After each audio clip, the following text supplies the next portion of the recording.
itself on Brexit. We got in total 4 other resolutions, but that was an other parliament. So it was for me and for everybody in the House very important that in the midst of this endgame or negotiations on Brexit, there will be a clear position by the new elected Parliament. And as you have seen, this resolution have been adopted without changes by a majority of 544 against 126 and 38 abstentions. That is certainly an enormous two-third majority for the positions expressed in the resolution. I think that it's important to tell you that if you read this resolution, and you have certainly done it, there are now in this resolution that's a little bit different from previous resolutions by the European Parliament. We have clearly indicated that there are what I call 3 crucial elements, conditions for this Parliament to approve whatever deal comes out in the coming weeks in the aftermath of the European Council of October. Because, as you know, we need to approve it, this deal, if there is a deal. If there is a deal, we need to approve it. And there are the 3 conditions that I want to recall are, the first thing is that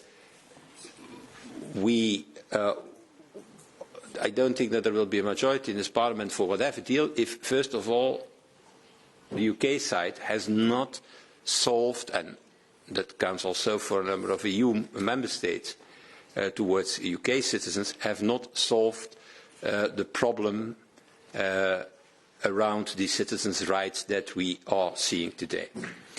And I will not give figures about this, but every day there is somewhere in the British press a story of a man or a lady living already 20 years or 15 years or 25 years in Britain, and who has asked for settled status that was not accepted by the UK administration. And I don't want to give figures about that, because that's not the point. The point is that apparently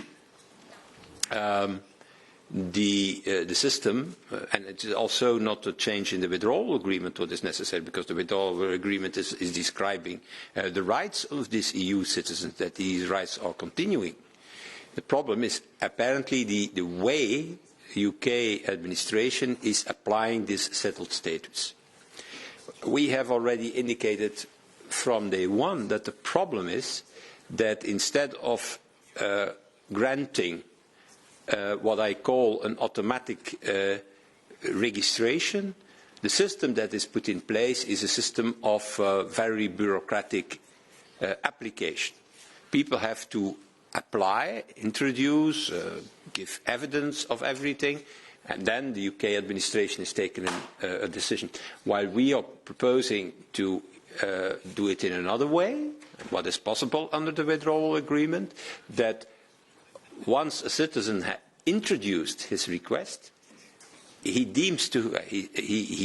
receives the settled status until the moment that the UK administration finds proof or evidence of the fact that the conditions are not met.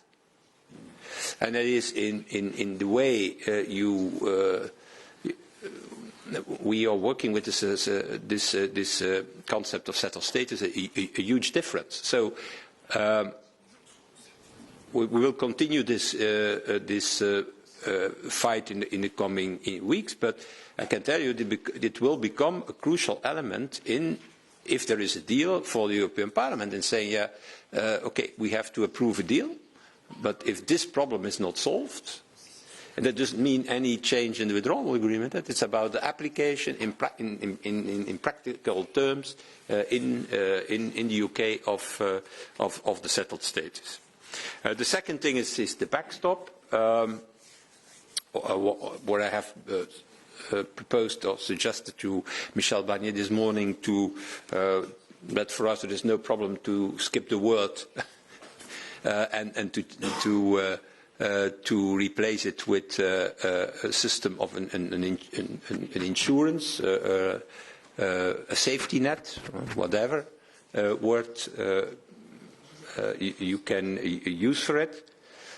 The point is there that simply saying, as is suggested by some people, okay, we're going to have something as SPS, so that is in fact a backstop limited to agricultural products, is not covering the backstop, or is not a full safety net. It's a safety net on a number of products, but not on 70% of the goods and the services that are concerned. And the second, we can a backstop or a safety net has to be managed by both sides, by the British side and the EU side. It cannot be that in a unilateral way one of the parties can say stop to the backstop. The backstop is there, and it's not because or in Northern Ireland or in the UK government or in the UK Parliament they say, oh, let's stop it, that it stops. That can't. It's a common instrument that needs to be managed by both sides. So to say we limit it to 30% of the products, only agricultural products, and at the same time, and we're going to give a sort of a veto to use it to one of the parties involved, that is not working. That's not a safety net anymore. I don't know how you can call it, but certainly not a safety net, not to use the word backstop. And then the third element for the Parliament will be important at the moment that we have to give our final consent, yes or no, will be the political declaration. If this political declaration is downgraded, okay, that's a wish then of the UK side. Because until now it was the idea to upgrade the political declaration. Now we are in a different spirit to downgrade the political declaration. There is no problem to do so, but saying, oh, we want a free trade agreement, and in this political declaration we will say, okay, without level playing field and without regulatory alignment, that will not work. I didn't use that image this morning, but I want to use it now during this press conference. The less level playing field we have in the future relationship, the less regulatory alignment we have, the smaller, the narrower will be the so-called free trade agreement. And if there is no regulatory alignment accepted or no level playing field accepted as basic principles for the future relationship, then it will be a very narrow thing, and certainly not covering what the goods and services we all want that it is covering. So that's the third element. So the Parliament has expressed itself with a huge majority today, and it's a good moment to do so, because these three elements will be key for our consent, whatever this consent needs to be given, if there is a deal before the 31st of October. Parliament is very clear on these three issues, and it was good to express himself, because that gives again a very clear message to the negotiator, to Michel Barnier, on these three key elements. But I'm very pleased that this has been approved with so an overwhelming majority. I didn't do my mathematics to know what percentage it was, but you can certainly do that in your articles. Questions? Yes, please. Thanks, Mr. Verhofstadt. There seems to be a significant change on conditions for an extension. We've heard before about for a general election or a referendum, but here this resolution is saying avoiding a no-deal departure, which effectively means an extension would be approved by the European Parliament under any circumstances. Well, it was very clear in the debate and in the preparation that nobody wants a no deal. Okay, and that we will give a positive assessment on an extension if there is a way forward. And then we indicate in the resolution all the possibilities for a way forward that are possible. Revocation even of Article 50 was also a possibility.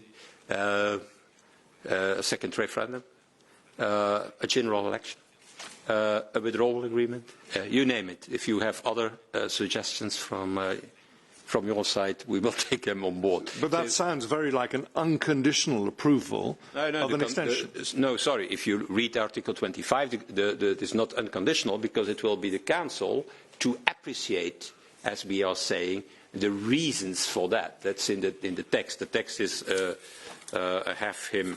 This article just before me, Article 5, that are reasons and a purpose. So it will be the Council, not nobody else, and we are saying there have to be reasons for it and there have to be a purpose for it. And so that will be to the European Council to appreciate and to decide on it.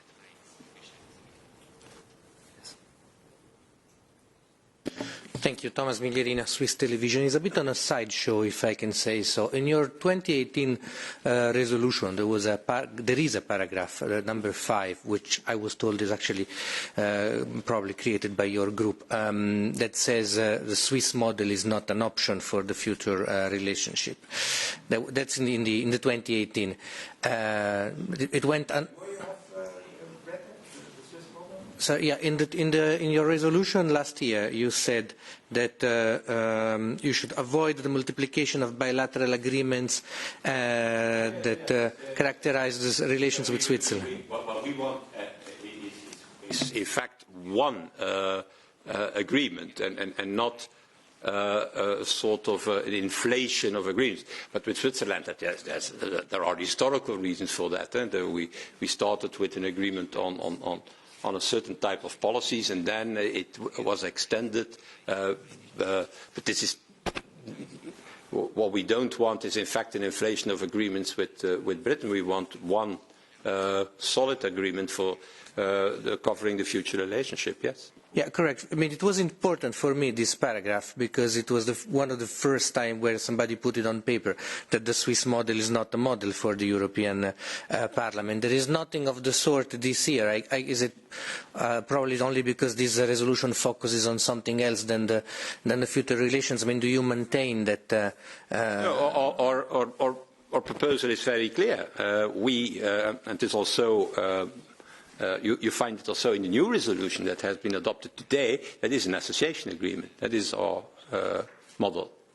And in an association agreement, you can have a very tiny association agreement, or you can have a very broad one. It can be limited to trade only, but it can be also broader than that, cooperation in the field of external affairs, defense, and things like that. So, but the association agreement is mainly the model, and as you know, in the political declaration that has been agreed by Mrs. May, association agreement was taken on board as the model for the future, but as the model for the new relationship. But that doesn't, in fact, say or on what are the different elements of such an association agreement, and that's one agreement, not. An inflation of agreements. Thank you. Mark from Associated Press. Mr. Verhofstadt, what are your thoughts on Mr. Farage's insult towards Prime Minister Bettel today during the plenary? I don't know what you're talking about. Mr. Farage publicly insulted Prime Minister Xavier Bettel inside the plenary session today. Did you hear that?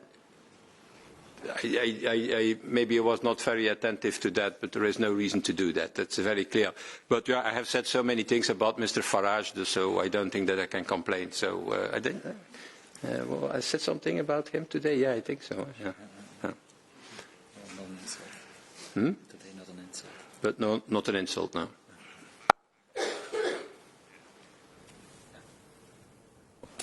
Hello, I'm Andres Gil from El Diario.es, Spain. I would like to ask you about President Juncker said in his speech that British government might want to choose no agreement. Do you think that this is the choice of British government to go to a no agreement, no deal Brexit? I don't know. If you can predict that, I think you're a rich man. Huh?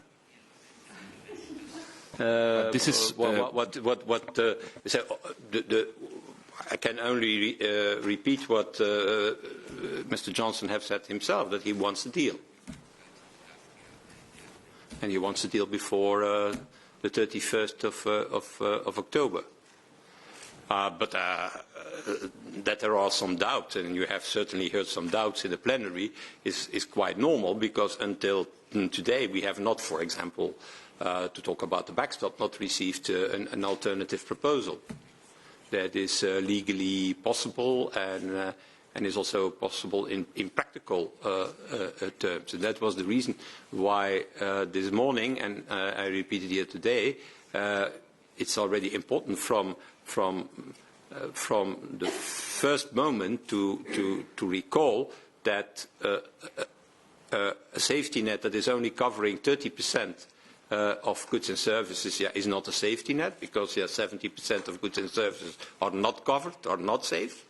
And secondly, that such a safety net is a common instrument and cannot be withdrawn or in one or another way by one of the parties alone. But to tell you, there is now a sincere opinion from the UK side to, in any way, to have a deal, that I cannot confirm. You cannot tell you. I cannot. I have followed British politics the last years very intensively, but I have not the answer to your question.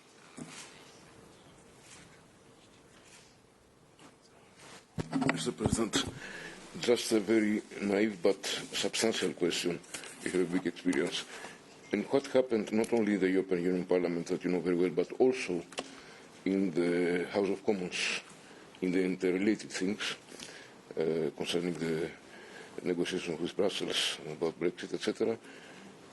An obvious danger which might affect us in one way or another. You know already, you have spoken about that in other countries, is for a big part of the British people to lose their trust in their parliament, independently of parties.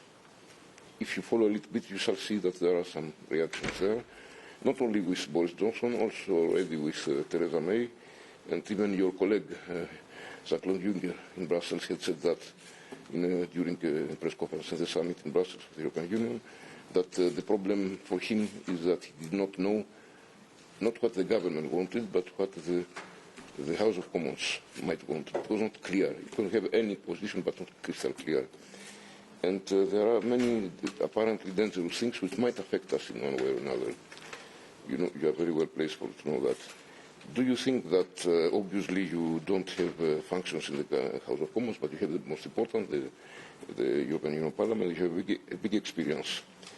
Do you think that the European Union Parliament, with the decisions that it might take in the debates that we have also in Brussels, close to the summit, and afterwards when you shall vote, might contribute in one way or another, and I will speak but really, to restore trust to the people, whatever might be the decision, to an honest parliament, and I will speak Myriad, that tries to reflect the positions of the people that it represents in a clear way, without playing games as they think, rightfully or wrongly, that is the case in the House of Commons now.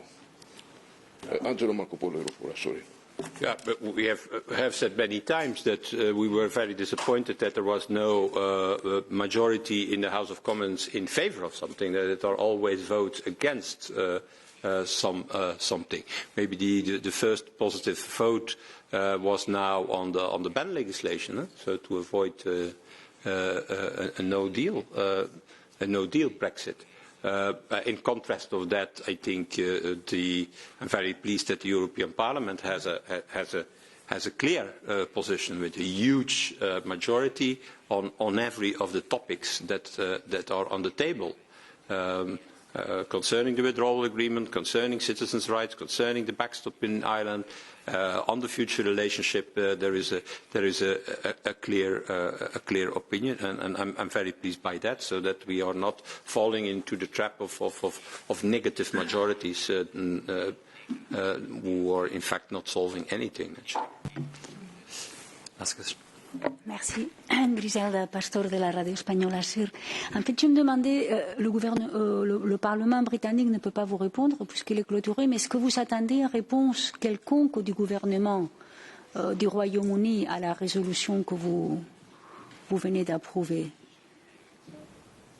Parce qu'au fond, c'est une certaine invitation à demander cette prolongation que M. Johnson insiste qu'il... Oui, mais bon, demander la prolongation ou non, c'est une question britannique, hein, ce n'est pas une question du Parlement européen ni des institutions européennes. C'est aux Britanniques de le faire. Bon, il y a eu cette approbation pour cette législation qui oblige normalement le Premier ministre à le faire. Donc ça, c'est une question sur laquelle on ne s'est pas prononcé dans la résolution. Donc ça, c'est une question britannique. Est-ce qu'ils vont le demander, oui ou non? On a aussi suivi ce qui se passe, hein, qu'il y a une majorité qui est dans le House of Commons et dans le House of Lords à voter pour une législation pour obliger le Premier ministre à demander cette extension si il n'y a pas d'accord intervenu avant le 31 octobre. Pardon, ça je sais, mais j'aimerais savoir, est-ce que vous attendez une réaction quelconque du gouvernement britannique aujourd'hui, demain, je ne sais pas, d'une certaine façon? Moi j'ai des réactions, je dirais presque tous les jours, hein, parce que comme coordinateur pour le Brexit du Parlement européen, j'ai eu les dernières semaines aussi mes contacts avec M. Barclay, comme c'est déjà le cas depuis qu'il a été nommé depuis quelques mois. Et donc, je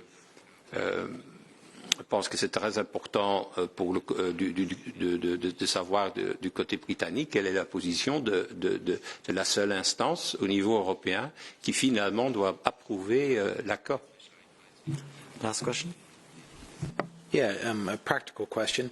If a deal is reached after the October plenary session here, which is 21 through 24 in October, that week, how does that happen with the European Parliament? If you guys get final say on a deal, do you guys convene an emergency meeting in Brussels, or do you come back to Strasbourg to have a vote to approve a deal?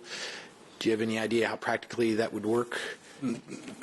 Practically, the way it goes is that based on a positive opinion by the Brexit Steering Group, plus the AFCO, of the Constitutional Affairs Committee, have to look to the file, have to give a positive assessment, and then it goes to the plenary.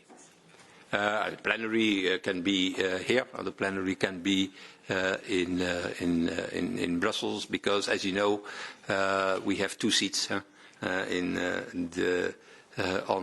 the European level. That's the practical way of working. In the meanwhile, I have to tell you that I have asked to President Sassoli, as a Brexit coordinator, that we should speed up the contingency legislation that recently was introduced by the European Commission. You know that last week the European Commission has adopted a number of contingency files that make part of the preparation for a no deal. I have proposed to Mr. Sassoli that even when there is no 100% urgency, so that some of these files could be adopted after the 31st of October, that nevertheless all these files will be brought to the plenary of October 2. So I want that every contingency file is finished before the 31st of October. Okay, thank you. Thank you very much.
As we get in, Chairman Engel's joining us. We're here joined by the Select Committee on Climate Crisis and an esteemed panel of witnesses for this hearing on the voices leading to the next generation on the global climate crisis. I know a few of our witnesses have a hard stop at 11:30 in order to get to their next event advocating on these issues. So I'll just ask that all the members keep their questioning to 5 minutes or less so we can fit in as many members as possible. Without objection, all the members may have 5 days to submit statements, questions, extraneous materials for the record, subject to length limitation in the rules. And I'd just like to call on the chairman of the full committee, who has a few words to offer, Chairman Engel. Good morning, everyone. I just wanted to invite everyone to come to the Foreign Affairs Committee, and by the looks of it, you're all here. I want to welcome everybody. Climate change is certainly something that is so important, and the aggravating thing about it is that there are so many who still deny it. So I look forward to listening to what our young people are saying today, because the world is really their future, and we owe it to them to do what we can now to make sure that the world is saved. And climate change is certainly something that is happening, and if we don't do anything about it, it will certainly imperil future generations. And I'm just happy to welcome everybody to the Foreign Affairs Committee room. Thank you. I'd like to thank the chairman. I'd just like to recognize myself for 5 minutes for an opening statement. Our panel represents the next generation of leaders, and so naturally, we're speaking to the future. However, let us be clear. We are also speaking to the present. We're witnessing the effects of climate change daily, whether it's storms, forest fires, floods, and other disasters occurring with increasing intensity and frequency. Increased migration due to sea level rise, threats to food and water safety. This is the reality we're facing right now because of climate change. Regardless of where we live, we all see it when we go home. I see it every time I go home. My district is in southeastern Massachusetts and has one of the longest coastlines in the country and includes island communities. On Cape Cod, we're anticipating a sea level rise of 1 to 2 meters by 2100 and 3 to 12 meters in the next few hundred years. Erosion and storm damage costs families and businesses trying to live with more than they can afford as every storm approaches, and with each storm, we're also worried about the cost to lives as well. Our historic fishing and lobster industries are threatened by increasing ocean acidification and rising ocean temperatures. Our state and local governments are under immense pressure to address not only sea level rise, but air and quality issues. And in spite of having some of the best scientists and researchers right in that area in UMass and Woods Hole, it's an incredible challenge. There have been efforts spanning generations now in my district to diversify our energy supply, offshore wind, solar power, that'll bring in new jobs. Yet there are still major gaps in access for our communities and a real struggle to overcome the political and bureaucratic obstacles that go with making necessary changes to how things are currently. There must be leadership in addressing climate change because we, and especially your generation, can't afford for things not to change. This is a global issue, and the biggest polluters are going to be needed to make big changes, to do their part. But we need to be honest with ourselves as leaders. So far, our generation has failed to adequately address our climate crisis. This failure isn't fatal, yet our failure to change will be. Change happens through leadership. We wouldn't be in this situation right now. Our witnesses would be safely and happily in school, pursuing their dreams and not protesting and pushing their government to act if everyone was doing their part. America knows how to lead in a crisis, and it's high time we pick ourselves up and get back to this fight to bring the rest of the world with us, because waiting for other countries to do the right thing is making a bad bet on our future. There's so much we could and should do right now in our country. We have bright minds to engineer solutions to the future. America has shaped revolutions in industry time and time again, and it's made our country better off every time. Now the stakes are so much higher, and in spite of all our resources and ingenuity, the one thing we don't have is time. The IPCC report warns us that without cuts in carbon emissions, the world could see an average sea level rise of 62 centimeters over the course of the lifetime of people born today. That's over 2 feet. And scientists are gravely concerned that sea level rise in the next 100 years could be even faster than in the hundreds of years that preceded it. I'd like to thank our witnesses, extraordinary young leaders fortified with scientific research, for being here. It's regrettable they have to be. The Paris Agreement should have been reached decades ago, and we should have been well on our way by now towards far more aggressive targets, giving communities and industries the time to adapt and giving you a much more hopeful outlook on the future. But here we are, and I hope your testimony today will galvanize us to act now before we are truly out of time.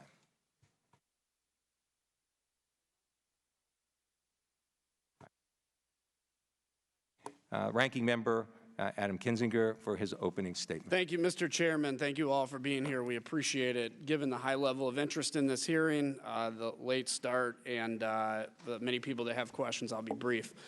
Climate change is real, and the best way to combat it is by reducing not only our nation's carbon emission, but that of the rest of the world. The changes we are seeing in the climate pose both short and long-term challenges, and I believe they can be addressed in two major ways. First, we need diversity in our energy sources. Energy diversity is energy security. Similar to one's own personal investment strategies, this nation cannot afford to put all its eggs in one basket. If you're looking to invest, you don't put all your savings into one stock and let it ride. You diversify your investments in mutual funds, bonds, real estate, etc. Second, we need to support market-driven innovations to develop new clean energy technologies that will put the United States at the forefront of environmental technologies. Illinois' 16th Congressional District is a great example of what this market-driven strategy would look like. My district's home to 4 nuclear reactors, which serve as, actually it's 8 reactors, 4 plants, which serve as the most abundant, clean, and stable energy source on the planet, as well as hundreds of wind turbines, solar panels, and geothermal sources. These diverse sources not only provide year-round reliable clean energy, but also have produced high-paying jobs for my constituents. Around the world, many nations are implementing strategies to combat climate change, and nuclear must be part of that strategy. Unfortunately, some of our closest allies are taking their nuclear reactors offline at a time when we need low-carbon energy sources. Meanwhile, as the West looks at options to combat climate change, we all know that China's global emissions continue to rise. For every ton of carbon dioxide reduced by the United States, China adds nearly 4 times as much. Today, the Chinese account for 30% of global emissions. While some may say that the United States needs to be the leader of combating climate change, I would say that we already are. Since 2005, global emissions have increased by 20%, but the United States emissions have decreased by more than the next 12 emission-reducing countries combined. While reducing global emissions is vital, it's also important to note that there's over 1 billion people living without access to electricity. That's 1 billion people burning coal and wood for heat. 1 billion people living with increased risk for foodborne pathogens, 1 billion people living without access to basic sources of information like the radio. From a foreign policy standpoint, this should not be overlooked. The next global health crisis or conflict could easily come from these communities living in poverty. We must encourage other developed nations to reduce emissions while understanding that for economies just getting off the ground, it's not entirely possible, at least not without substantial help from the United States and our allies. It's going to take major innovation and breakthroughs to not only reduce our emissions here at home, but also provide clean, reliable power to those currently living without it. All Americans want to be good stewards of their environment. Tesla doesn't sell cars because of the sound system, and people don't put solar panels on their roof because they look good.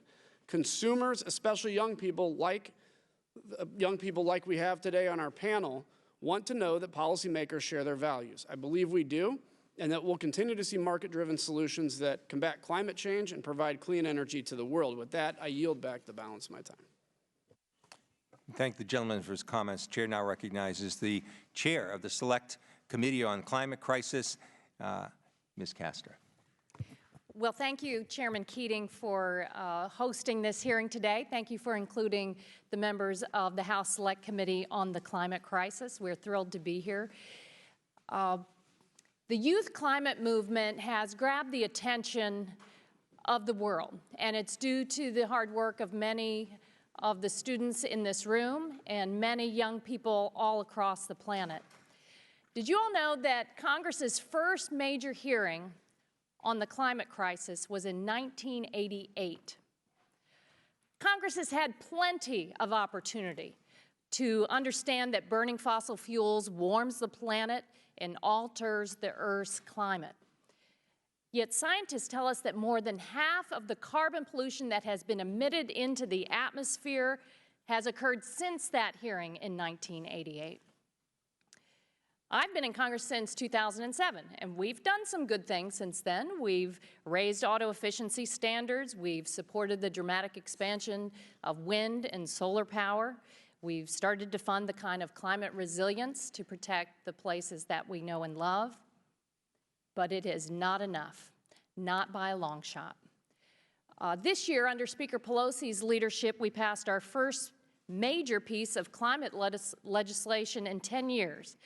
A bipartisan vote sent H.R. 9, Climate Action Now, to the Senate, where it awaits action. That bill takes a common sense approach of keeping the United States in the Paris Climate Agreement. Because the U.S., we shouldn't back down, we shouldn't surrender, not in the face of the climate crisis. We need to take bold action now. 70% of young people in America say they worry about climate change. I don't blame them. They're doing more than paying attention in science class. This generation is the most well-informed and connected generation in history, and everything they're learning has driven them to a new level of engagement. And students are asking policymakers a very powerful question. What's the point of going to school to learn about the climate crisis when your elected officials aren't doing enough to act on it? The climate strike movement has united young people in all countries, all across the globe. They're cooperating to demand climate action, and they're asking us to cooperate with allies to cut carbon pollution and protect our communities. It's not lost on us that the United States is responsible for the biggest share of carbon pollution accumulated in the atmosphere to date. So we have a very serious responsibility to lead. But we're also the world's greatest engine of innovation. And we can do this. We have the solutions.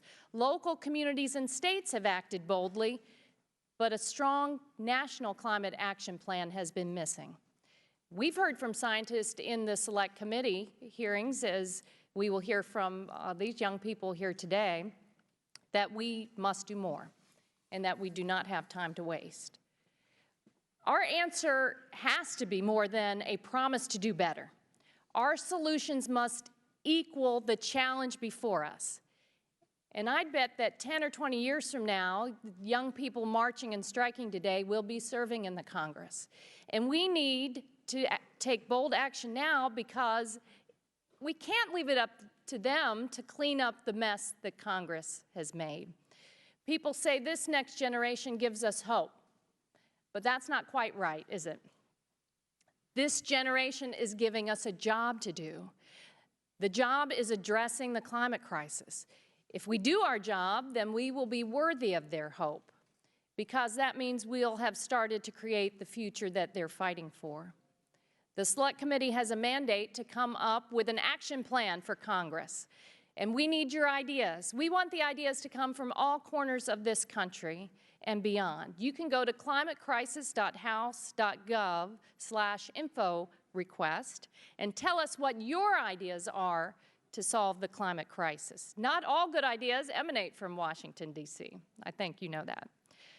But it's only through cooperation, through coming together in our democracy, that we can address the climate crisis.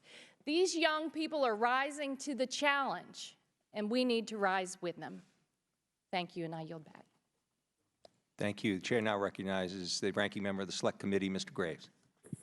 Thank you, Mr. Chairman. And I want to thank you all for being here today. Most importantly, I want to thank you for engaging in your government. Most young folks choose to not do that till many years later. I have 3 kids, and we often talk about some of the impacts that we've seen from climate change and sea rise, my home state of Louisiana, where some of the sea rise impacts have exacerbated the loss of 2,000 square miles of our coast. 2,000 square miles. To put that in perspective, if that were the state of Rhode Island, we would have 49 states today in the United States, meaning and the size of an entire state would be gone. I agree that we need to take aggressive action. I agree that we need to ensure that we move forward in a sustainable, rational manner. But I think it's also important that we ensure that we're moving forward based on facts. As Mr. Kinzinger said a few minutes ago, contrary to popular belief, the United States is the country that has led the world in greenhouse gas reductions. As stated, we have reduced greenhouse gases more than the next 12 countries combined. We've reduced them more than the next 12 countries combined. Just last year, we stepped in and made more progress on adaptation and mitigation strategies than I believe any other year in this nation's history, committing more dollars, moving toward establishing a resiliency standard, ensuring as we're rebuilding after disasters that we're building to a newer, higher standard, truly thinking about the future, ensuring that we're putting record dollars toward proactive efforts to ensure that our coastal communities and our river-based communities can be resilient, and continuing to move in this direction of greenhouse gas reductions.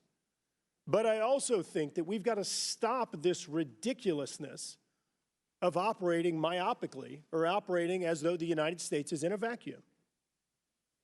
It is important to keep in mind that the Energy Information Administration projects that by 2030, 80% of global energy demands, 80% are going to be addressed using fossil fuels. This is the Energy Information Administration, not some type of partisan hack group. 80%. Yet just last week, we had 3 bills designed to stop energy production in the United States. Over the weekend, we have a tax in Saudi Arabia. All that does is increase our reliance upon energy sources from other countries that have a lower safety standard and have a lower environmental standard.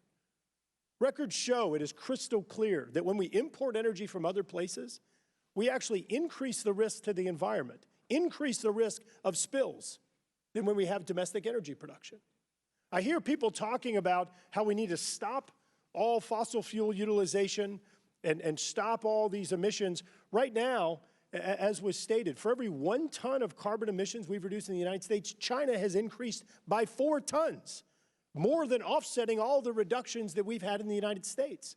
Moving forward, even under the Paris Accords that folks are sitting here giving accolades to and saying is a great idea, and I want to be clear, I support the U.S.'s target in the Paris Accords. I think that signing on to an agreement and agreeing to something that allows for China to come in and have a 50% increase, adding another 5 gigatons of greenhouse gas emissions annually by 2030 is inappropriate. It is moving in the wrong direction, not in the right direction. I also remain confounded reading letters like this one that says that we need to pressure the Organization of Petroleum Exporting Countries and Cooperating Countries to increase world oil supplies in order to lower prices at the pump. The impact of rising fuel prices on our economy and on family budgets is significant and widespread. This letter goes on to say, the current run-up in world oil prices is effectively a tax on all American families' discretionary budget, except that the money goes to OPEC as opposed to the United States Treasury. So let me say again, this letter is advocating for increased world oil production because prices are too high. Who do you think signed this letter? Who do you think signed this letter? Think about it for just a minute. Put a name in your head. This letter was sent by Senator Cantwell, Senator Menendez, Senator Chuck Schumer, and Senator Ed Markey just last year.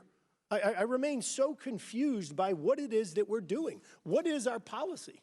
And Mr. Chairman, I ask unanimous consent that this be included in the record. Look, my home state is at risk of its existence moving forward with sea rise. But we've got to make sure that we're moving forward in a rational manner that builds on successes and corrects failures, rather than these confounding policies that make no sense. Yield back. Well, thank you. I'll now introduce our witnesses. Greta Thunberg is from Sweden.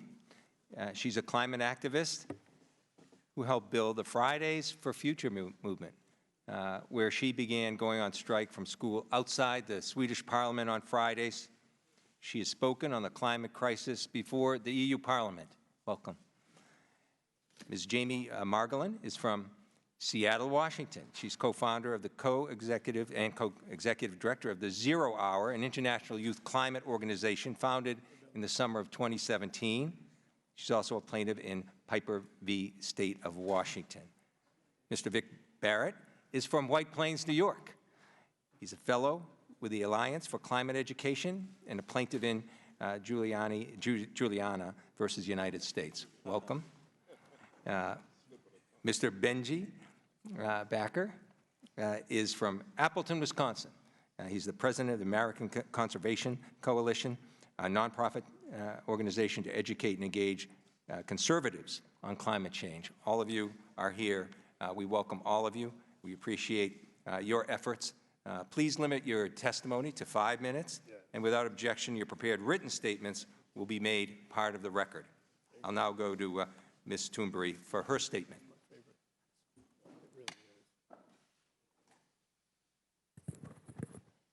My name is Greta Thunberg. I have not come to offer any prepared remarks at this hearing. I'm instead attaching my testimony. It is the IPCC Special Report on Global Warming of 1.5 degrees Celsius, the SR 1.5, which was released on October 8th, 2018. I am submitting this report as my testimony because I don't want you to listen to me. I want you to listen to the scientists. And I want you to unite behind the science. And then I want you to take real action. Thank you. Tack så mycket. Ms. Margolin. My name is Jamie Margolin, and I'm a 17-year-old climate justice activist from Seattle, Washington. I'm missing a lot of school to be here. It's my senior year of high school. I have college application deadlines looming over me, and to be honest, I've barely even started because I'm too busy fighting to make sure that I'm actually going to have the future I'm applying to study for. You're here spending a few moments with me, but that is nothing compared to the hours that members of Congress have spent with lobbyists from corporations that make billions of dollars off of the destruction of my generation's future. I want the entirety of Congress, in fact, the whole US government, to remember the fear and despair that my generation lives with every day, and I want you to hold on to it. How do I even begin to convey to you what it feels like to know that within my lifetime, the destruction that we have already seen from the climate crisis will only get worse? What adds insult to injury is the fact that we keep getting promised what isn't there. On college applications, I keep getting asked, what do you want to be when you grow up? The media, pop culture, businesses, and the whole world tells me that I and my whole generation will have something to look forward to that we just don't. You're promising me lies. Everyone who will walk up to me after this testimony saying that I have such a bright future ahead of me will be lying to my face. It doesn't matter how talented we are. It doesn't matter how much work we put in, how many dreams we have. The reality is, my generation has been committed to a planet that is collapsing. The fact that you are staring at a panel of young people testifying before you today, pleading for a livable Earth, should not fill you with pride. It should fill you with shame. Youth climate activism should not have to exist. We are exhausted because we have tried everything. We've built organizations, organized marches, and worked on political campaigns. I sued my state government in a lawsuit called Piper versus the State of Washington, along with 12 other plaintiffs, for contributing to the climate crisis and denying my generation's constitutional rights to life, liberty, and property. The lawsuit is also arguing that the natural resources of my state are protected as a right under the Washington State Constitution. The shellfish, salmon, orcas, and all of the beautiful wildlife of my Pacific Northwest home is dying due to ocean acidification caused by the climate crisis, and communities all over Seattle are suffering from the new fossil fuel infrastructure being built to lock in decades more of climate destruction into my state. My friends and I were warned to stay inside the last 2 summers because our city was shrouded in a suffocating smoke from wildfires. It gave me such bad headaches for so long, and my friends with respiratory illnesses had to go to the ER. Is this the future that we have to look forward to? Well, we the youth are working as hard as we can to make sure that it isn't. On July 21st of 2018, after an entire year of nonstop organizing, despite being full-time high school students with a lot of homework to do, my organization, 0 Hour, marched on Washington, D.C. in a pouring rainstorm and in 25 cities around the world, demanding urgent climate action from you and all of our leaders. And that was only the beginning. But by 2030, we will know if we have created the political climate that will have allowed us to salvage life on Earth, or if we acted too late. By then, we must be well on the path to climate recovery, but this must start today. In fact, it should have started yesterday. By 2030, I will be old enough to run for Congress and be seated right where you guys are sitting right now.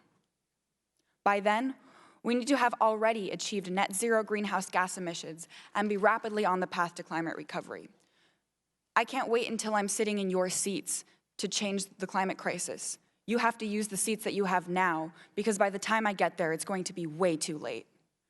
The good news is that experts agree that there are multiple pathways to decarbonize the United States energy system, and that doing so is both technologically and economically viable and beneficial. The most frustrating thing is that the US government can't even begin to imagine the massive political shift that has to happen in order for us to solve this issue. The politics just hasn't been invented yet. Solving the climate crisis goes against everything that our country was unfortunately built on: colonialism, slavery, and natural resource extraction. This is why the youth are calling for a new era altogether. As Greta mentioned, the Intergovernmental Panel on Climate Change report that we only have a few months left in order to create the massive political shift needed to transition our world to an entirely renewable energy economy. This needs to happen within the next 10 years, which is our deadline to save life as we know it.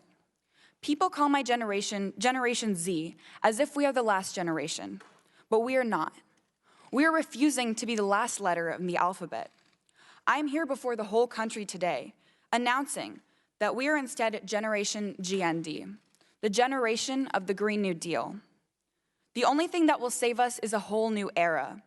The Green New Deal is not just about the specific plans laid out in resolutions.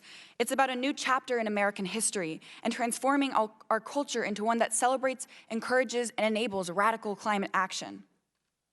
It is right here, testifying before you, that I'm proud to announce that history is being made. You've heard of the Reagan era, the New Deal era.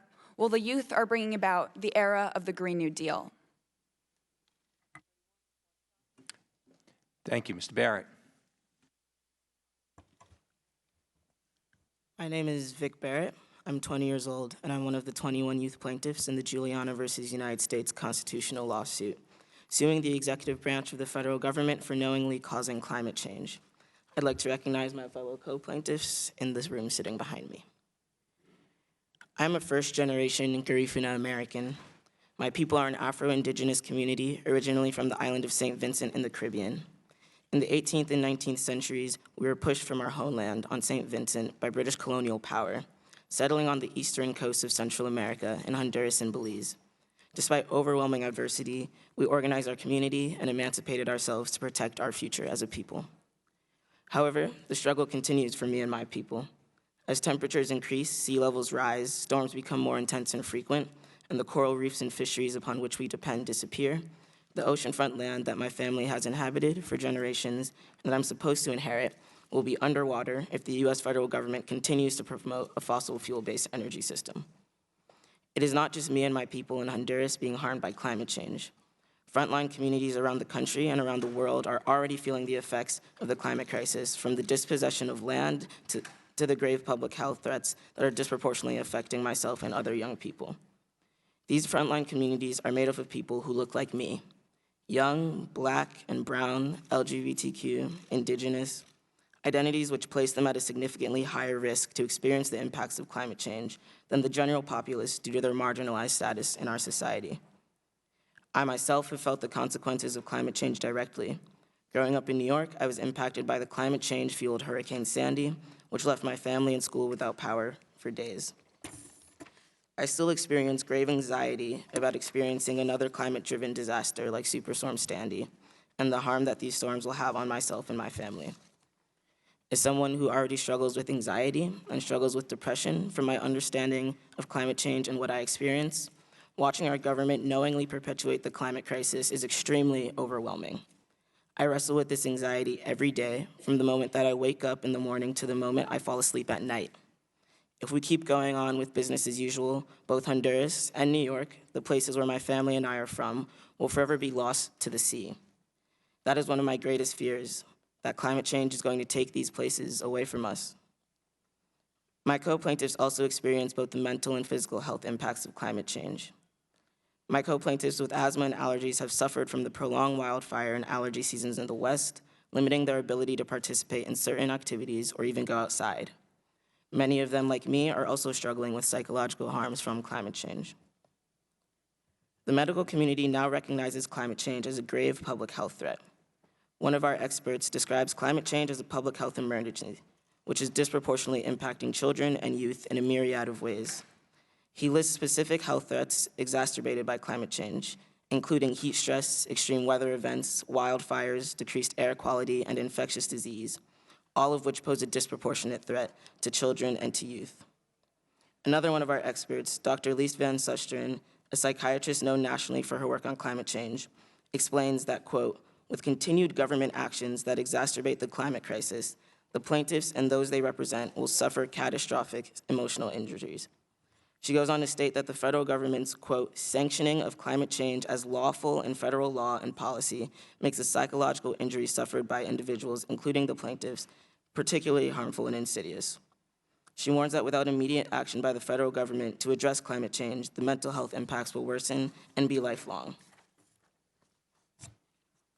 Just as my federal government sanctioned discrimination in schools and housing until the middle of the last century, a policy that harmed children, my federal government has also orchestrated and sanctioned a system of fossil fuel energy that is harming children in another way, irreversibly threatening our health, our personal security, our homes, and our communities by recreating a dangerous climate system. Like youth who have come before us in the civil rights movement and other social justice movements, it is often the youth that must shine a light on systems of injustice. So in 2015, 21 young people, myself included, filed a lawsuit against the United States and agencies of the executive branch to safeguard our constitutional right to life, liberty, and property, including our rights to personal security, bodily integrity, and a stable climate system that sustains our lives and liberties. I was born into a world in which my future and my past are uncertain, born into a world where my culture and inheritance are literally slipping into the sea, born into a world where my people are going extinct. Show children everywhere that you care about our future and the future of all generations to come. Now is your time to stand in solidarity with me and my co-plaintiffs, America's youth, and communities around the world to fight for a just future free from catastrophic climate change. Thank you. Thank you. Mr. Becker.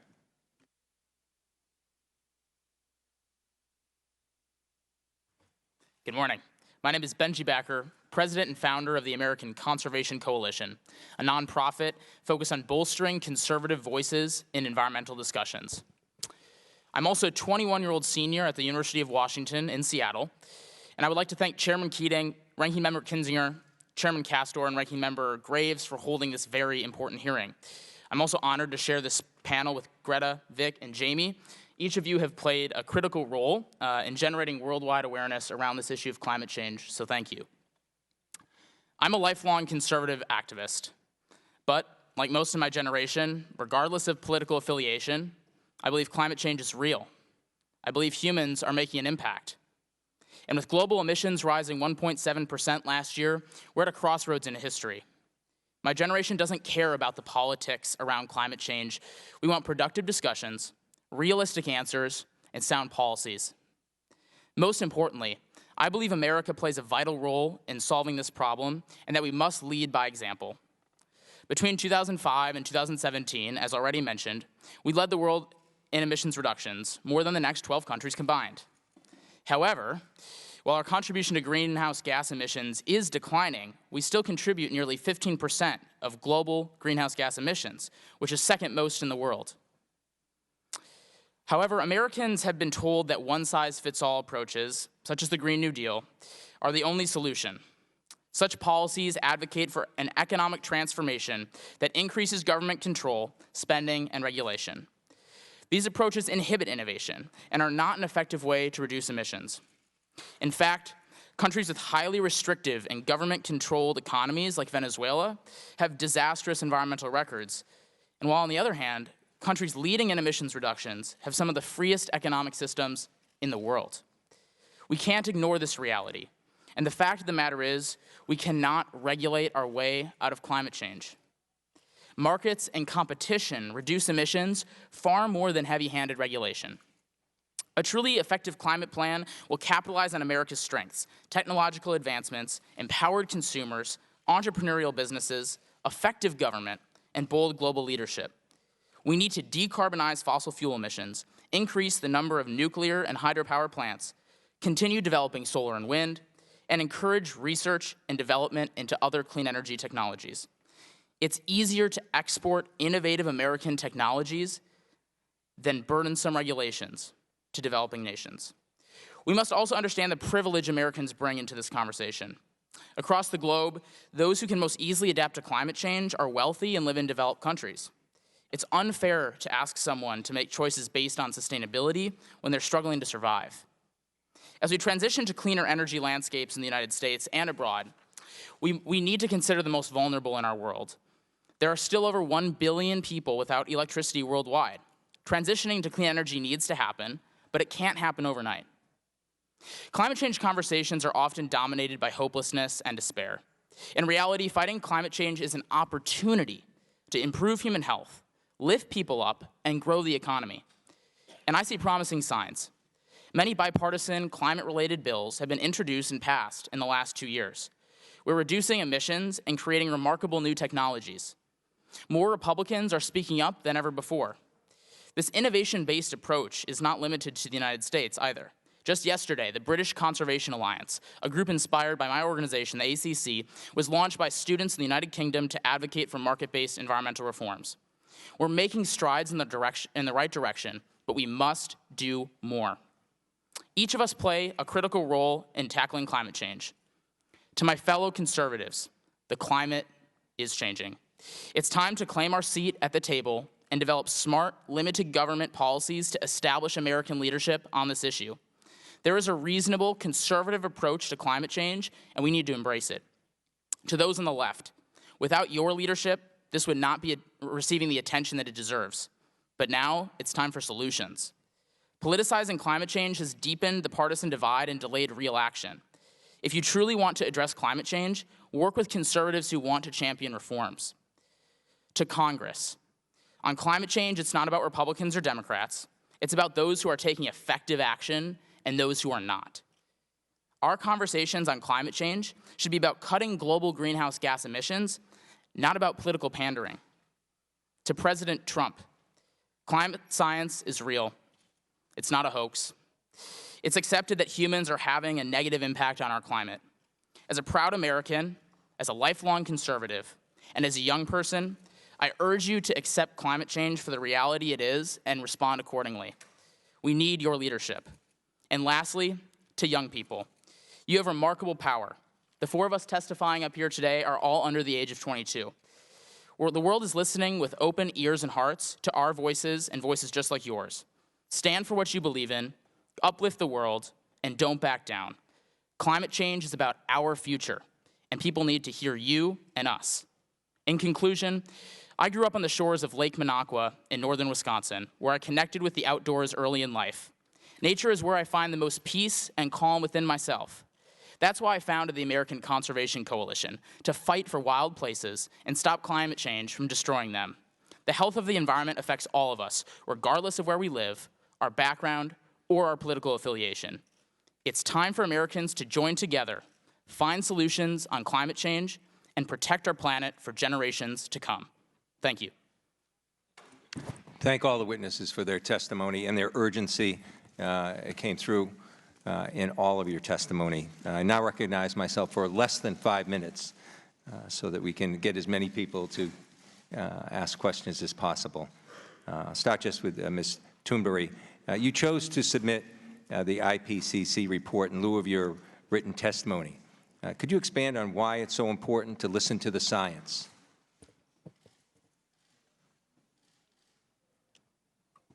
Well, I don't see a reason to not listen to the science. It's just such a thing that we should be taking for granted, that we listen to the current best available united science. It's just something that everyone should do. This is not political opinions, political views, or my opinions. This is the science. So, yeah. Thank you. In all of your testimony, not just urgency came through when I was listening to what you had to say, but as someone from another generation listening, the last thing we would want for the generations to follow, for our children, grandchildren, and other people's children and grandchildren, is to hear in some of your remarks actual fear and anxiety being expressed. Could you, each of you, that you can jump right in as you see fit, comment on what that's like? I think that that message should be heard by all of us, not just urgency, but what are we doing to the next generation? How are their lives impacted by what we're not doing and what we're doing? So if you could, I'll let you just choose among yourselves. Each of you will have a chance to answer that question.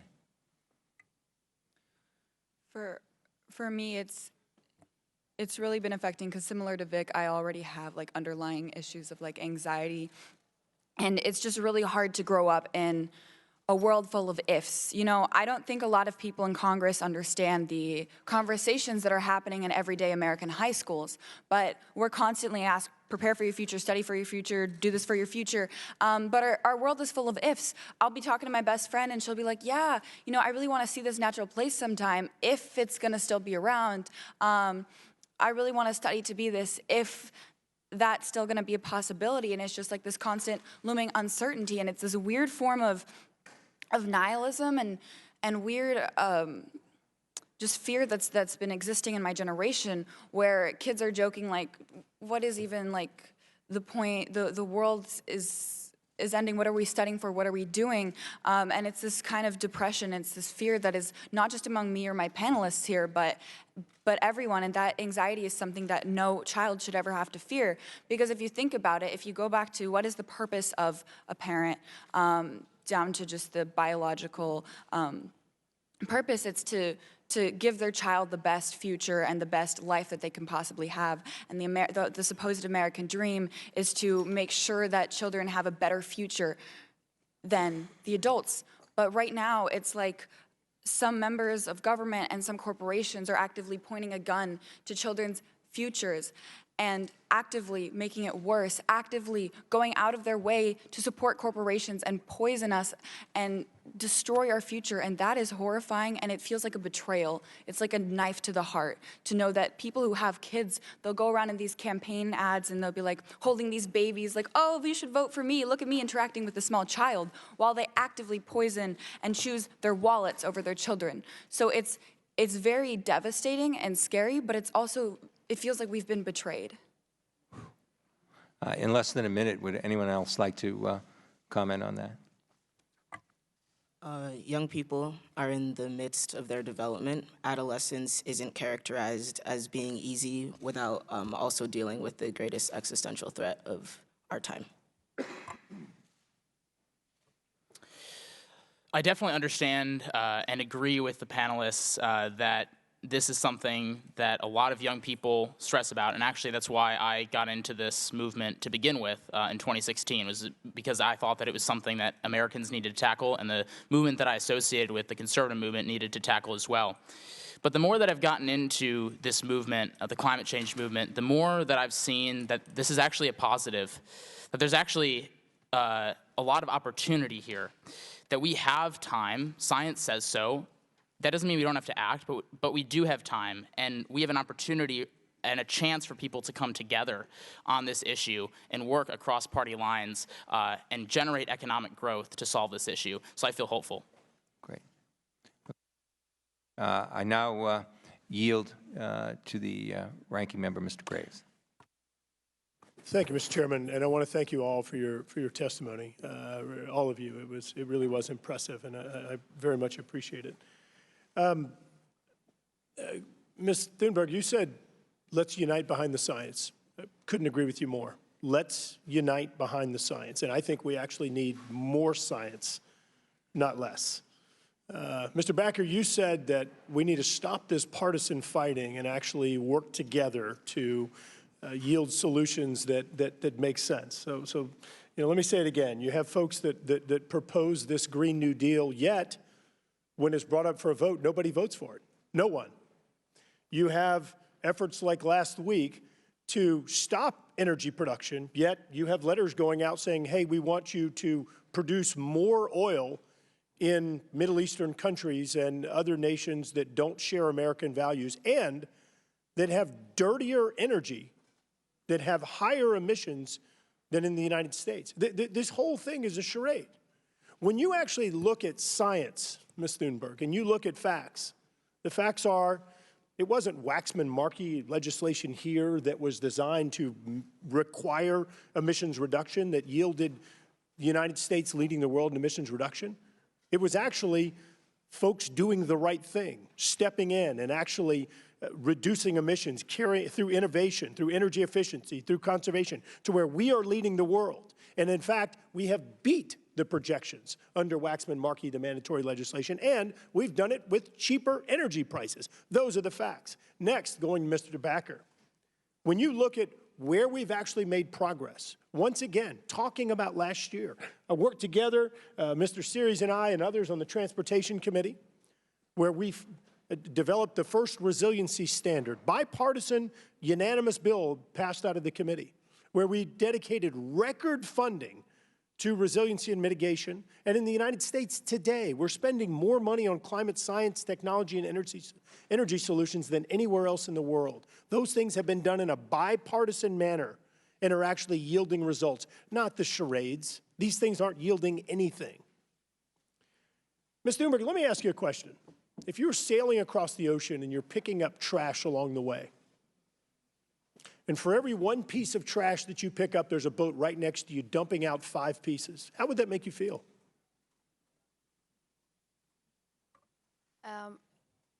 First of all, we were going so fast, there wasn't enough to pick up any trash. All right, well, if you were a slow sailor like me, how would that make you feel? Well, first of all, if you use that logic, then I am also dumping a lot of trash in the ocean.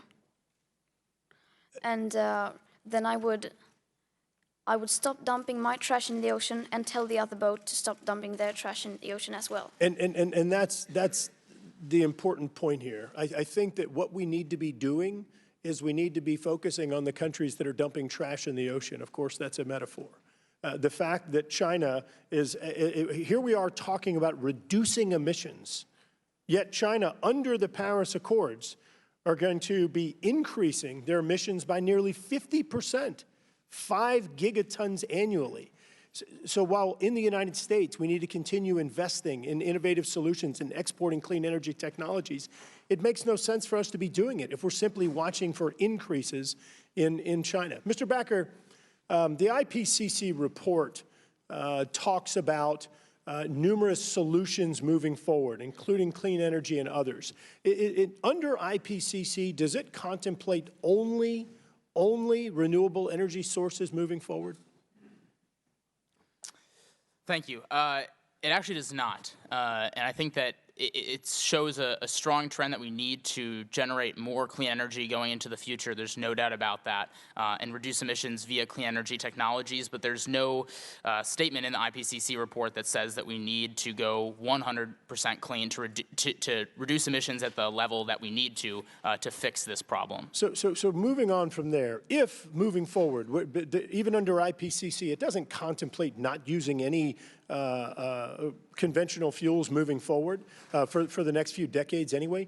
Do you think it makes sense to utilize the fuels from the nation that has the cleanest energy, or do you think that it makes more sense to, for example, use Russian gas that releases 13% greater emissions as we move forward? Which makes more sense? Or do you think it makes sense to perhaps get fuels from Nigeria that just a few years ago had 2,000 ongoing spills?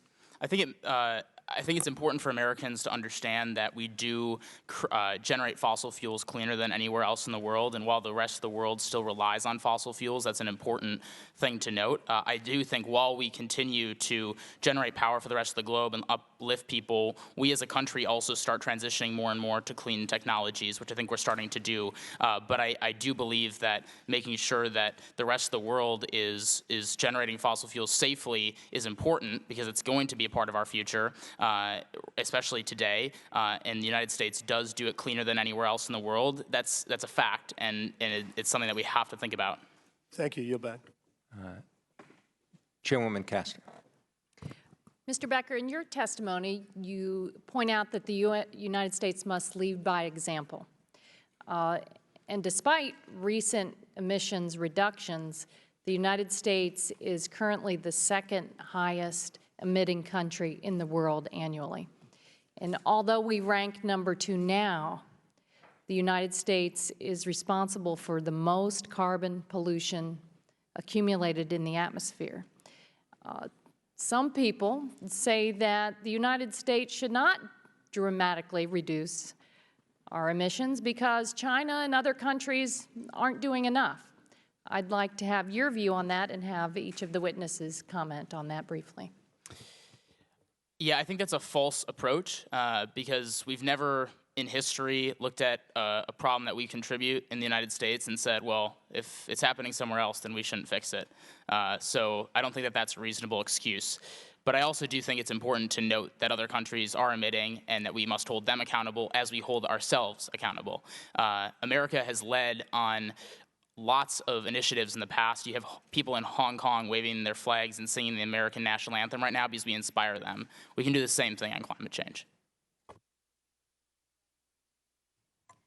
Yeah, I would say what you said is totally correct. The United States contributes to 25% of historic emissions in the world. And if we are the country that we say we are, if we're the leaders that we say we are, we need to lead by example here and work on what we're doing here so that the rest of the world can follow our lead. I have a question. When your children ask you, did you do absolutely everything in your power to stop the climate crisis when the storms are getting worse and we're seeing all of the effects of the climate crisis, when they ask you, did you do everything? Can you really look them in the eye and say, no, sorry, I couldn't do anything because that country over there didn't do anything, so if they're not going to do it, then I'm not? That is shameful, and that is cowardly. And there is no excuse to not take action, to not improve as much as we can in the United States. And how can we call ourselves the city on a hill or an example for the world if we're going to be cowards and hide behind waiting for other people, saying that I'm not going to do this because they didn't. I want you to think about, this is all about being able to look your children in the eye and say, I did absolutely everything I could for you. I know that we're up against a lot of pressure. I know that the time is running out, but like honey, however you call your kids, I did everything I could. And so I just don't understand, as a parent, how can you look your kid in the eye and say, there's this impending crisis, everything is at stake. But I stood back and I didn't really do anything. I didn't take action. I didn't act like it was an emergency because our neighbors over there weren't doing it. So I'm just not going to. How can you tell your children that?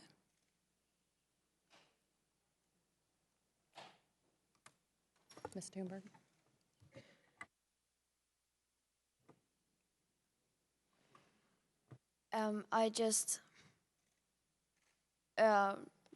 I think I don't need to add anything, but just another perspective. I am from Sweden. It's a small country, and there it is the same argument. Why should we do anything? Just look at the US, they say. So just so you know, that is being used against you as well.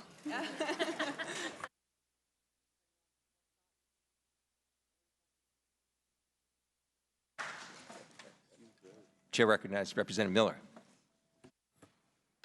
Thank you to Chairman Castor and Ranking Member Graves, as well as to our foreign affairs counterparts, Chairman Keating and Ranking Member Kinzinger, for hosting us today. And I want to say a very special thank you to all of you for being here today and for caring so much about our Earth. Throughout our work on this committee, I have long said that any recommendations that the Select Committee on the Climate Crisis makes must ensure that we provide for innovation and not taxation. Solutions should work to reduce our carbon footprint, but not come at the detriment of increased costs for consumers. Mr. Backer, I want to thank you for your leadership and your candor. We all must do whatever we can and do our part to take care of our beautiful world. In your testimony, you discussed how we cannot regulate our way out of climate change. What are some of the ways that we can better utilize technology and increase innovation? Thank you. If we really want to focus on reducing emissions, which I think we all agree is the end goal that we're talking about here today, it needs to be about the results, and the results can come from innovation like you're alluding to. If you look at the technologies that we can have around carbon capture, taking carbon emissions out of the air from fossil fuel emitting plants and being able to put that into the earth or reuse it for another type of product, or you look at the shifts in the transportation sector to transition to cleaner cars and cleaner technologies, that's the example of things that we can do across the globe and continue innovating, because innovation, like I mentioned in my testimony, is something that we can export to other countries very, very easily, because it creates jobs, it's more efficient, and it ends up helping the economy. A great example of this is 194 of the world's largest companies have pledged to go 100% renewable by 2030, 2040, or even sooner than that. They're doing that because it's more cheap, it's more efficient, and it helps their consumers. It's done that because of innovation. And if we put regulations on different industries, we're not going to be solving the problem. We need to work on decarbonizing fossil fuels and reducing emissions now. And we can't do that with regulation. We can only do that through innovation. We need to innovate our way out of the climate change problem. Thank you. I yield back my time. Vice Chairman Spanberg. Thank you very much. Thank you all for being here. I hold your commitment to fighting for the future generations of this planet in the highest esteem, and I'm grateful for the attention you're bringing to these critical issues through your advocacy. Ms. Thunberg, in your speech to UN Secretary General Antonio Guterres on climate change, you said we are facing an existential threat, and I agree. The scientific consensus is clear. Climate change is real. Its effects, including changes to rainfall and farmers' growing seasons, sea level rise along our coasts, and exacerbation of conflicts abroad, are a threat to us all. In fact, our intelligence community and 2 former secretaries of defense have cited climate change as a root cause and driver of instability and global threats, making it not just a moral imperative, but a national security imperative as well. I'm curious, in your travels as an activist and as an advocate, have you heard stories or have you engaged with those who are focused on the issues of how climate change and the instability it causes internationally are impacting security issues and how those might impact our future generations? I have, of course, met many people who have experienced environmental and climate-related disasters and who try to help people to come back from that. And I haven't been meeting so much with people who have told me stories about it being a national security threat because I simply haven't had enough time to do that. There are so many people to meet and so many stories to hear, so I can't listen to them all. But I imagine maybe one of the others have. It doesn't seem like they have either. So maybe then you should talk to someone who is an expert in that area. And you mentioned, apart from the security aspect of things, that you have spoken with many who have faced disasters at home due to global climate change. Could you perhaps give a couple of examples just for the committee to hear of the stories you've heard? Yes, I have met people whose communities were simply, whose neighborhoods were destroyed by natural disasters, who were amplified by the climate crisis. I've met people whose food and water supply is being threatened by environmental or climate-related catastrophes. And it's so sad that it's so incredibly many people, so incredibly many examples that is just horrible, because so many who have experienced this and so many who are suffering from this today. And I mean, we are already seeing the consequences, unacceptable consequences of this today, and it will only get worse the longer we delay action unless we start to act now.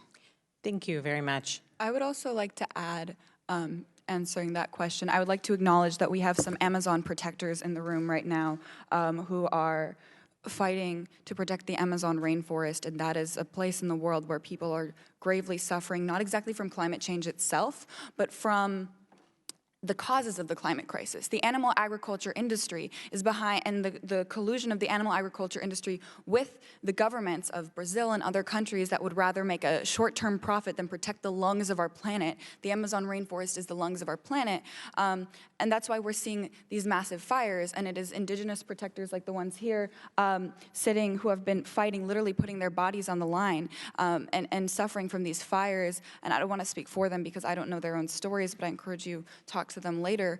But I think it's also very important that as we speak from an American perspective, we also realize that the climate crisis is global, and that even though maybe, you know, for me personally, I have Latin American roots and that my family is from Colombia, but even if you don't have those roots in Latin America, the Amazon rainforest is the lungs of our planet. And so it burning down, we must unite with Latin America, and we must unite with the indigenous activists and listen to them and give them a platform, and also not perpetuate the same systems of oppression that have been pushing them down, because it is, and I don't want to speak for this, and I don't know if, Vic, you have anything to add, but it is the same systems of oppression that are causing the climate crisis that are making people feel the worst effects. To add to something that I heard earlier, I just want to say real quick, I realize my time is running out, but Albert Einstein defined insanity as trying to solve an issue with the same thinking that caused it. And right now, something that has been disturbing me a lot is seeing the way that we are trying to colonize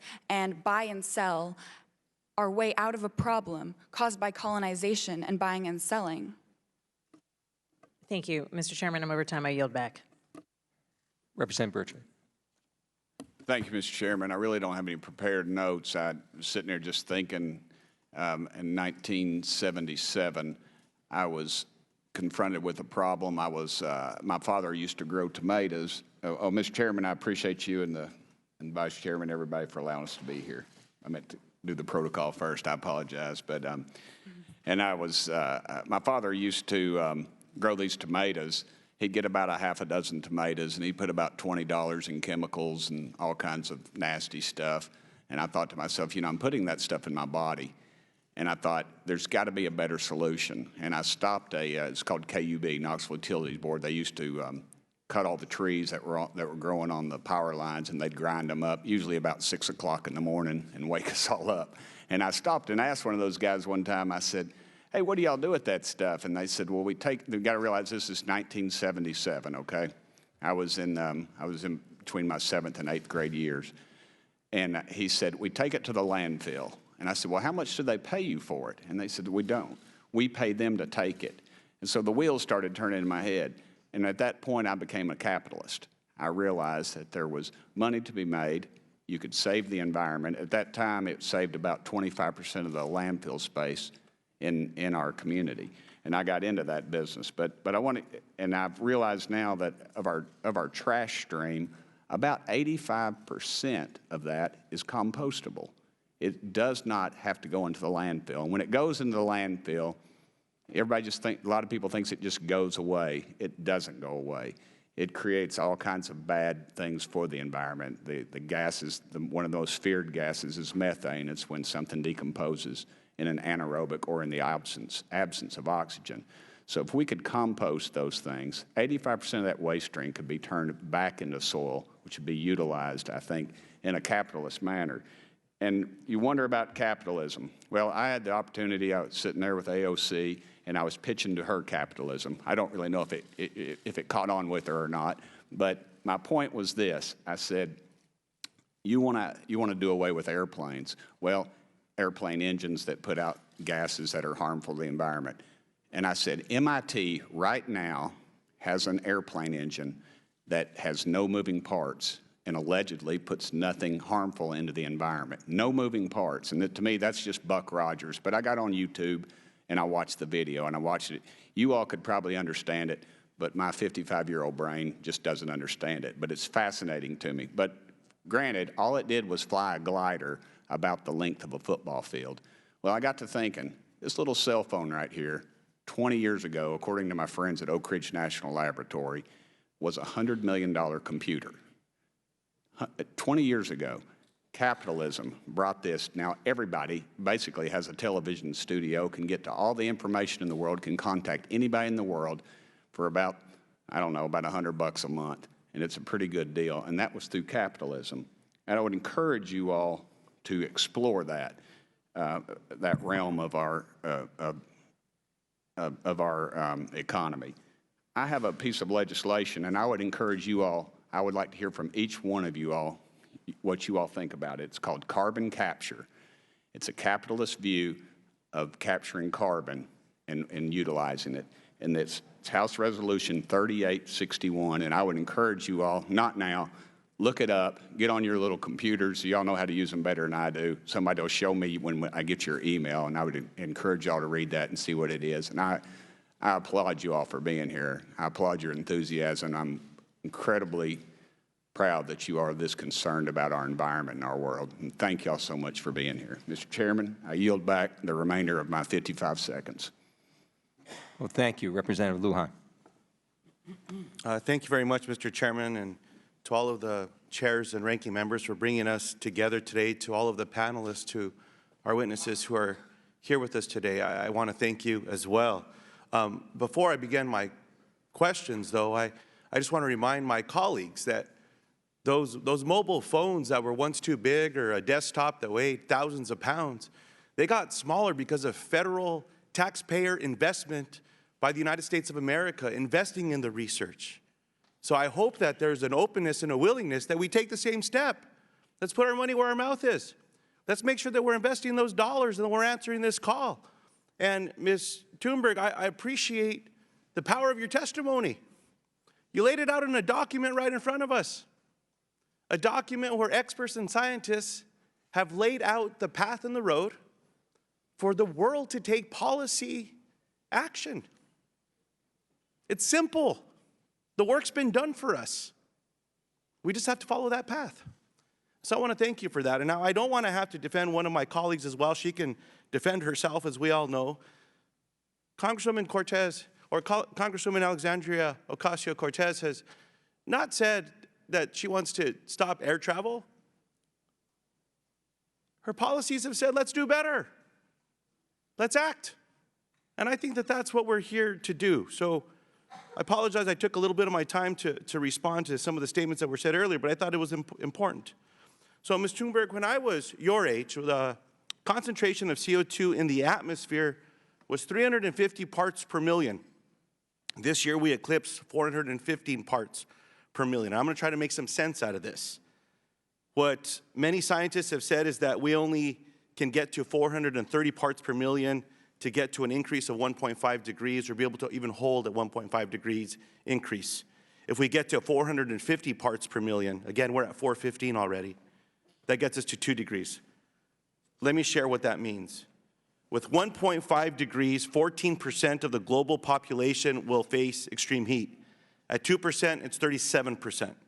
At 1.5 degrees, we will see an ice-free Arctic once every 100 years. At 2 degrees, we see it every 10 years. At 1.5 degrees, our fisheries decline by 1.5 million tons and our coral reefs decline by at least 70%. At 2 degrees, our fisheries will decline by twice that and we'll lose 99% of our coral reefs. We see the difference between what is devastating and what is even beyond what devastating can even be described as. Ms. Thunberg, the science could not be more clear. If we wait, the climate crisis will only be more devastating. Just a year ago, you were protesting outside the Swedish parliament. Now, you are part of an international coalition of young people demanding action. I asked a few students that I have the honor of working with in New Mexico, and one of them responded. Her name is Marina Weber-Stevens. She's one of the founding members of the Global Warming Express. Anyone that's interested can find them at theglobalwarmingexpress.org. And she asked a very important question, but one that I think you have an answer to, and it's this. What is the best way to get the younger generation, teens and students involved in advocacy to address the climate crisis? And I would add to that, adults. What can we be doing? How can we get more young people involved?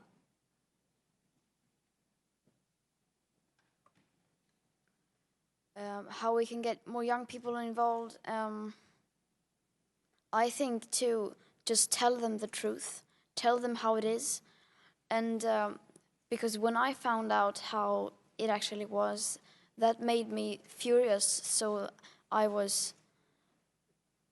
wanted to do something about it. And that is at least I've spoken to many, and I think that is the experience many others have. Because as it is now, people in general don't seem to be very aware of the actual science and how severe this crisis actually is. So I just think we need to inform them and start treating this crisis like the existential emergency it is. Then I think people will understand and want to do something about it. I think that's powerful. Tell them the truth. With that, I yield back. Mr. Carter. Thank you, Mr. Chairman. And let me begin by thanking all four of you for being here. I cannot tell you how much this builds up my confidence in the younger generation and having you involved in this. It's extremely important that you be involved in the process, and I applaud you for being here, and I thank you for being here. I want to start with you, Mr. Backer. It's really good to see someone who's interested in such an important project, or such an important topic, I should say, and also who understands that we need to factor in the economy in this and the economic impact that something like this could have. Do you think that the state of our economy and the need to maintain a robust economy, because after all, you're all going to be participating in our economy in a way you already are, but in the future you will be even more. It's important that we have a robust economy so that we'll be able to provide jobs for young people and for all of our citizens. But do you think it's important to consider that when we're considering climate change? Thank you, Mr. Carter, and also thank you for being a member of the Roosevelt Conservation Caucus. It's a caucus started by Republicans focused on bringing conservatives back to environmental discussions. It's a major step forward, so thank you. So the economy definitely needs to be a part of this conversation, because if we don't take the economy into consideration, we're leaving the people who are at the most risk we're keeping them at the most risk. We're allowing people who are in the lower poverty levels to be affected the most by our policies. There is an opportunity, a strong opportunity, to be economically sensible and environmentally sensible. Economic sustainability and environmental sustainability do go hand in hand. And I think a lot of people who are on this issue and believe that this is a topic that's of importance believe that the agricultural industry, corporations, and fossil fuels are a lot of the times the enemy. But they're part of our society, and they are today and they will be for the next, at least for the short term. And so if we want to lower emissions and we want to have a cleaner economy, we have to work with people instead of against people, because the only way that we're going to truly reduce emissions is to do that. And that is true with the economy, because we can't have a strong environment without a strong economy. And the worldwide statistics show, as I mentioned earlier, that the most free economies are the cleanest in the world. Does that mean that they're done and that they don't have to do more? Not in the slightest. But economic success and environmental success go hand in hand. Okay, if I could, and I'll let you in just a second. I want to show you something on the screen if we can get it up. It's a chart that the EPA has put out that, are we going to be able to do it? Oh, just hold it up? You want me to hold it up? Okay. All right. Oh, okay. Are you going to be able to get this? Okay. Well, unfortunately, you can't see it very well. But it is a chart that the EPA put out in 2018, and it shows the growth of our economy since 1970. And the United States has actually grown our economy. Our gross domestic product has grown almost 300%. Our vehicles miles traveled has grown almost 200%. Population has grown. Energy consumption has grown. But our carbon output has decreased over that period of time. So it is possible to do. We can grow our economy and decrease our carbon output. And we have done that since 1970. In fact, if you look, we've actually decreased the 6 common pollutants almost 100% since 1970 while growing our economy. So it can be done. One thing I want to make sure we understand is that, look, listen to me. This is not a Republican-Democratic issue. This is an American issue. This is a world issue. It's not United States versus China versus India. All of us have to work on this together. I believe in climate change. I believe the climate's been changing since day one. I'm old enough to remember. You're not, but I'm old enough to remember the early 70s when we thought we were headed for another ice age. Well, does man have an impact on that? Yes, we do have an impact. How much? That might be debatable. However, we should do something. And that's one of the things that I'm so excited about. And Mr. Backer, you mentioned this about the opportunities that exist here. Because I've always said we've got to have 3 things. We've got to have innovation, we've got to have mitigation, and we've got to have adaptation.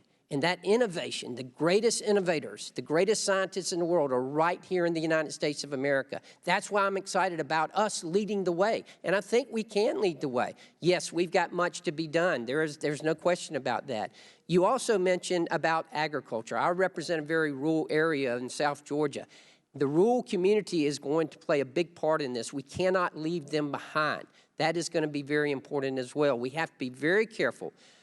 My message is simple, and that is that, yes, this is something we have to deal with, but we can't destroy our economy when we're dealing with it. We have to keep that in mind. We have to have affordable, reliable, clean energy. Thank you, Mr. Chairman, and I yield back. Well, thank you.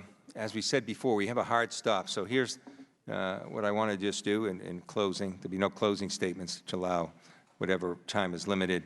I do want to recognize Representative Brownlee, who's been here, paying great attention throughout the whole hearing, Representative Levin, Representative Titus, Representative Omar, in the case that we may not have the opportunity because you do have to leave. So I'll now recognize Representative Meeks. Thank you, Mr. Chairman. Thank you for this very, very timely and important hearing. Climate change is undoubtedly an economic threat. That's true. a national security threat, that's true, and ultimately, and most importantly, an existential threat. It has battered our coast, set our forest ablaze. In my home state, Mr. Barrett's home state of New York, Superstorm Sandy destroyed the property and uprooted the lives of thousands of New Yorkers, including many living in my district. If left unabated, climate change will displace world populations. Islands, Mr. Barrett, you're correct, will be gone where people currently live. And it will continue to wreak havoc on our own, costing billions in damage. That's economics. If we're not prepared, there will be billions of dollars that will cause economic damage if we don't do something about climate change. It will also, climate change threatens to undo the last 50 years of progress in development, in global health, and poverty reduction. So we've got to do something urgently. If the world that we leave behind, and we all hold this world in trust for the next generation. So I look at it, the world that I leave behind for my new baby granddaughter will look dramatically different if we do nothing today. Indeed, a drastic reduction in our carbon footprint will be one of, if not the most important, missions of our time. I also want to say, and I heard Ms. McGolan say this a number of times, I just want to let you know that anxiety research indeed shows that young people have high levels of anxiety. It isn't, though, just because of climate change. Everything from the economics to health disparities to student loans, etc. Of course, climate change is compounding that problem. But what you are doing by being here and leading does make a difference. And I just used the example of one of my colleagues who at 16 years old helped change and shape a nation. His name was John Lewis. He put his life on the line. He had a lot of anxiety if you talk to him. But by doing this with that anxiety and turning that anxiety into something that you are going to lead to change, it makes the world a better place for all of us. So I compliment you on how you are using your anxiety to make a difference in the world. That is something that is so important.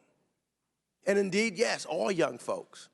I'm old enough to remember the civil rights movement when it was led by students and high school students who said, I'm sick and tired of being sick and tired. And they changed things. So believe this, that each and every one of you, Mr. Backer, I've been listening to you. You are part of a change that's going to make us all better, to make this nation and this world better. One of the things we'll fight back and forth, but guess what? I still bet on America. We'll go through some of the bad times, because Lord knows I've seen bad times, and I've seen us come through it. So I want to say to each and every one of you, don't give up on America, because what America is all about is that if we stand up and fight, if we stand up for what we believe in, we will change things. It does make a difference. It is the reason why I can sit here, Mr. Barrett, because I've seen my father go through some terrible times as an African American, and then I saw Barack Obama become president of the United States. Not just for black folks, but for all folks. Keep up your work. You will make this place we call Earth not only exist, but thrive and be a better place. And I yield back. Well, thank you. Thank you for your extraordinary testimony. It makes a difference. It will make a difference. And by the way, it's bipartisan and based on science.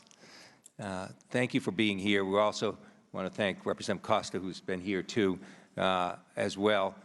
So you stayed later than you agreed to. I know how hard-pressed you are. So if I could just ask those in the audience and the press, allow the witnesses to go to the anteroom where we came in from so that you can get to your next place more quickly. So please remain seated. Allow the witnesses to go to the anteroom so that they can have an expedited way back to their next meeting, which they agreed to stay longer to hear our testimony. With that, I adjourn this hearing. Thank you.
about me? How do I look? You're good. I always do. Yeah, I knew Yeah, I know it. Oh, I'm so sexy, and I know it.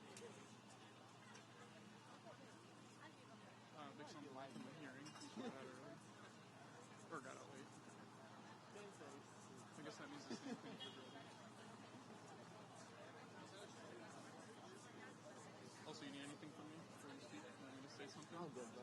Thank you. If you want to say something. No. I mean, like, do you need me to hype you up? Oh. I got you. Sorry, I mean, okay.